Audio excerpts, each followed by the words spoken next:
Кез келген қоғамдық орындағы өрт сөндіру бұрышынан үш бұрышты шелек көрген боларсыз. Неге қарапайым шелектер қолданылмайды? Қандай артықшылығы бар? Анығын айтайық.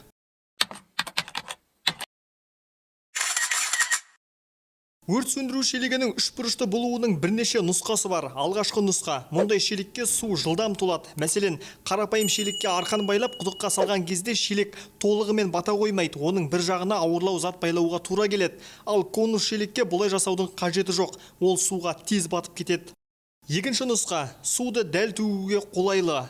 Өрт қатты өршіп, жақындатпай қойса, суды алыстан шашуға тура келеді. Мұндай жағдайда қарапайым шелек қолайсыз. Біріншіден ауыр, екіншіден судың жартысы аяқ астына төгіліп қалады. Ал үш бұрышты шелек жеңіл әрі қолайлы. Үшінші нұсқа: мұз қоюға қолайлы.